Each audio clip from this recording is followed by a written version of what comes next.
We might often ask ourselves what it means to be human. Is it our physical appearance which determines if we're human or not? Is it our capacity to love and dream, or our ability to reason and think?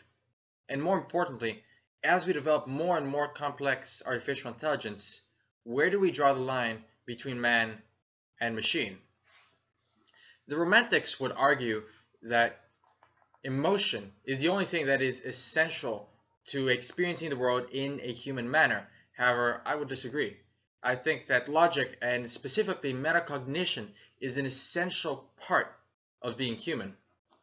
Metacognition is essentially the way we choose to approach a situation, what different perspectives or ways of thinking we want to incorporate.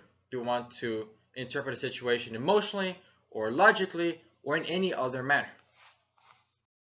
So, the novel Frankenstein presents us with a very good example of a being that lacks metacognition, the monster. Throughout the novel, we see that the monster's actions and thoughts are determined by his emotions. For most of the novel, he's possessed by a rage and desire for revenge, which causes him to commit many murders.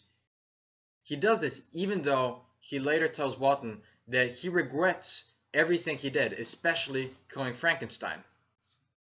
Thus, we see that he had guilt and had regret over what he did. However, he never attempted to change his situation. He never attempted to change his emotions or to act in any way not prescribed by what he was feeling at the moment, which indicates specifically a lack of metacognition. Additionally, we see that the monster isn't able to determine what he is feeling at that moment. It's the outside world which determines what his emotions are. We see throughout the novel that he isn't able to make himself happy, at least try to do so. His circumstances, his ugliness, his horrible nature is what really causes him to feel the way that he is feeling, and he never seems to be able to change this. Thus, we can conclude that the monster's emotions are determined by outside events, and the monster's thoughts and actions are determined by his emotions.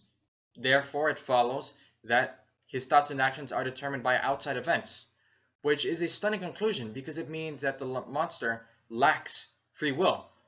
If he can't determine by himself what he thinks, what he acts, how he feels, then he essentially doesn't have free will. And since free will is such an essential part of being human, it makes metacognition a very important thing, or a very important characteristic that you need to experience the world in a human way. If you can't choose to think about something in a certain way, or if you can't choose how to interpret a situation the way you want to interpret it, then you really can't choose how you act, because the way we think about things determines how we act. And if you can't choose how to think about something, you can't choose how to act about it, which means you lack free will. Romantics would provide a counterargument in Lieutenant Commander Data from Star Trek. Data is a very sophisticated piece of artificial intelligence which causes him to see the world rationally, at least, as a human being. However, he lacks one essential thing, emotion, which causes him to interpret the world in a very inhuman manner. He isn't able to enjoy the simple joys of life, like the beauty of a painting or the joy of laughter. And even on a deeper level, when his daughter dies, he isn't able to mourn her or feel sadness over her or feel anything about her death for that matter. So thus, that makes him inherently inhuman because he lacks emotion despite the fact that he has reason and despite the fact that he demonstrates metacognition.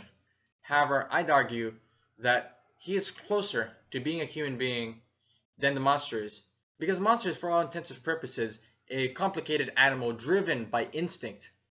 He can't choose the way he interprets a situation, he can't choose how he acts. However, Data, despite the fact that he has no feelings, can still make choices about his destiny, which is something that is inherently human. So as we move forward with technological progress and develop more and more complex machines, we have to be able to assess what makes something human and not. And metacognition is a key to making that assessment so we can determine if the machines we built deserve the same rights and considerations as we do.